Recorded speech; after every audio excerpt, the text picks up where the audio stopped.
Ecco, siamo sempre con Agostino Bonomo, presidente Confartigianato Imprese del Veneto. Stiamo parlando appunto delle modalità in sicurezza per poter riprendere l'attività.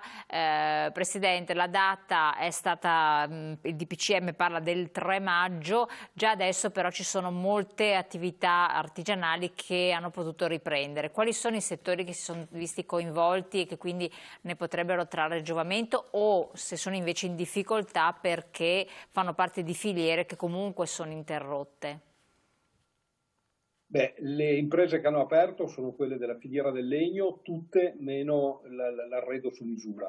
E poi hanno riaperto ieri anche alcune aziende che non avevano chiuso per decreto, per cui non per imposizione da parte dello Stato sancito da ordinanza, ma che avevano chiuso per loro volontà, nel senso che magari avevano un afflusso minore di clienti, da una parte avevano una difficoltà di essere approvvigionati anche magari di materia prima per poter lavorare, proprio per l'interruzione anche Sì. dei trasporti, e che ieri magari con delle riaperture graduali hanno avuto la possibilità di riprendere il lavoro. Poi abbiamo tutta una serie di aziende che sono inserite all'interno di filiere internazionali e che, oppure all'interno di filiere che erano state autorizzate, dove il capo commessa aveva l'autorizzazione rispetto al proprio codice Ateco, e loro magari erano aziende all'interno di quella filiera indispensabili per la produzione di quei beni o di quei servizi inerenti per esempio al settore dell'alimentazione. Ecco, questi con le autorizzazioni richieste ai prefetti, con il silenzio assenso poi hanno riaperto. Ecco, quello che ci preoccupa invece è per il 60% delle aziende artigiane, perché 4.600 aziende artigiane hanno riaperto ieri perché con il lento rilascio del vincolo erano fra quelli che dovevano stare chiusi, invece poi hanno potuto riaprire ieri. Ma il 60% delle imprese artigiane, stiamo parlando di oltre 50.000 imprese in tutto il Veneto, sono ancora chiuse. Ecco, Sì. quello che noi chiedevamo era proprio all'interno del settore della manifattura un lento rilascio per quanto concerne nel grande reparto della meccanica, nella grande categoria della meccanica, soprattutto per le imprese che sono all'interno delle filiere internazionali, che ci fosse una riapertura. Per la filiera della moda, anche qui, Infatti volevo chiedere, anche questa è molto delicata in questo momento qui. la filiera della moda è molto delicata perché ha comunque i negozi che vendono i prodotti che loro producono che sono chiusi, e anche qui ormai la collezione primavera-estate con i negozi chiusi sta andando verso ad una situazione rispetto alla quale anche per loro salta una stagione.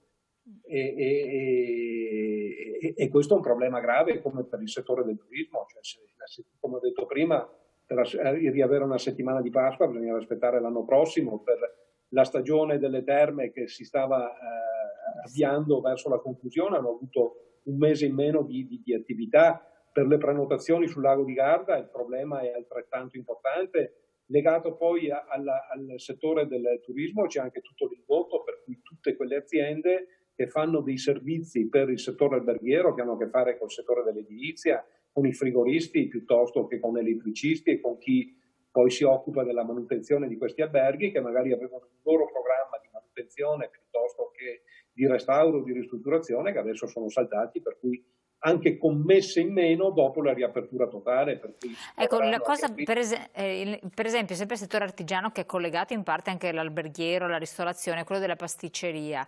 Alcune pasticcerie hanno potuto aprire nel periodo pasquale, però vendendo soltanto prodotti confezionati.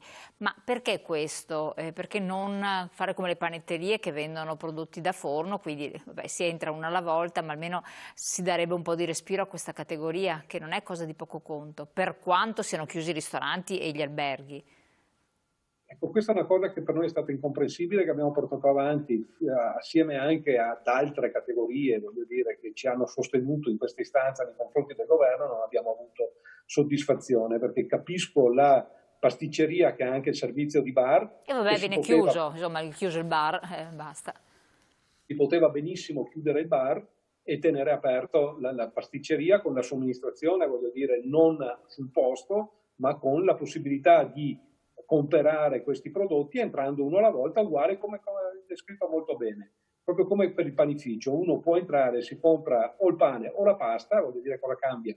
E non solo, ma questi non hanno avuto neanche la possibilità di aprire con il servizio a domicilio, per cui ci sono delle pasticcerie che proprio perché avevano anche il bar sono state penalizzate, avrebbero potuto avere un'ordinanza invece di riapertura, magari con delle consegne anche a domicilio che non sono state previste perché questi sono chiusi in maniera giustificabile, non c'è una giustificazione rispetto a tenendo questo. conto che poi nella GDO, nei supermercati, i prodotti di pasticceria vengono venduti. Perfetto, perché c'è anche un altro aspetto che è quello del mantenimento della propria clientela, voglio dire, cioè il fatto che il mio cliente continui a frequentare il mio negozio ha a che fare col fatto che io quel cliente me lo mantengo. Nel momento in cui va nella grande distribuzione e fa la spesa, magari facendo 40 minuti di fila, come succede, voglio dire, normalmente, è evidente che poi quando all'interno del supermercato acquista tutto quello che deve acquistare perché non vuole più fare file da nessun'altra parte. Quindi già questo sarebbe una sorta di danno per l'impresa che ha solo la produzione in pasticceria. Il fatto poi che sia chiusa completamente è un danno ulteriore che è inspiegabile, infatti abbiamo fatto presente sia al governo nazionale e sia alla Regione Veneto, che poi ovviamente può fare quello che può fare, nel senso che abbiamo capito bene che le regioni possono solo agire andando ad aumentare il livello di sicurezza e non togliendolo rispetto a quello che è il decreto nazionale. Comunque l'abbiamo fatto presente lo stesso alla Regione Veneto, proprio perché magari ci dia una mano anche sui tavoli dove vanno a trattare i temi, faccio riferimento alla conferenza Stato-Regioni, affinché possano portare anche l'istanza di questo nostro territorio. Ma non c'è stata possibilità. Ma la risposta è stata 0. Peggio di così. Un'altra questione, per quanto riguarda l'INPS, i famosi 600 euro che poi si auspica possano diventare 800, ma si spera che, che non ce ne sia bisogno, ce ne sarà bisogno perché comunque siamo già in ritardo nei versamenti e di conseguenza. Come l'avete presa? Perché so che tantissimi hanno avuto difficoltà e molti sono anche stati esclusi dal beneficio.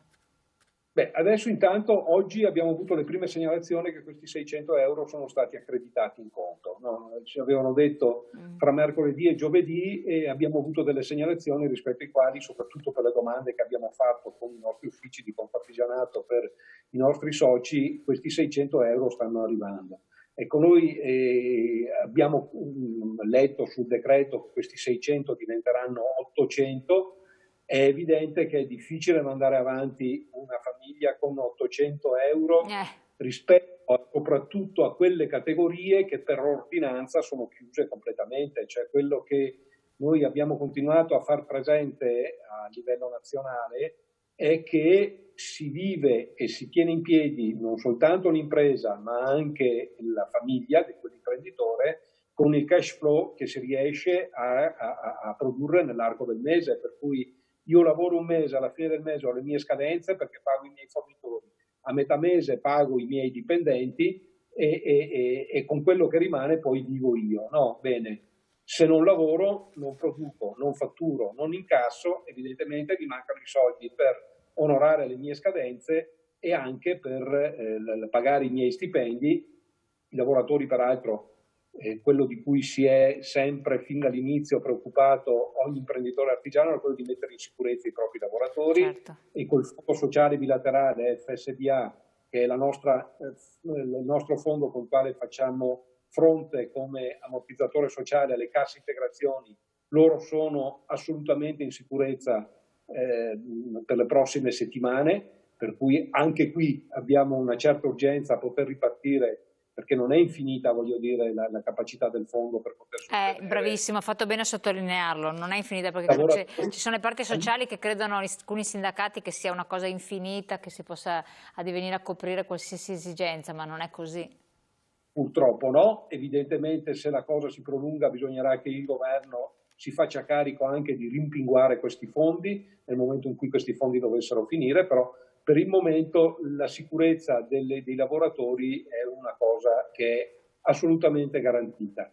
Detto questo, se non si riparte non si crea che quel cash flow perché dà la possibilità poi di mantenere anche in piedi quella che è la filiera dei pagamenti. Assolutamente, la interrompo un attimo. Filiera dei pagamenti è un aspetto importante perché poi possiamo allacciarci anche al discorso della vostra richiesta di maggior liquidità. La interrompo perché c'è la pubblicità, qualche secondo poi ritorniamo insieme.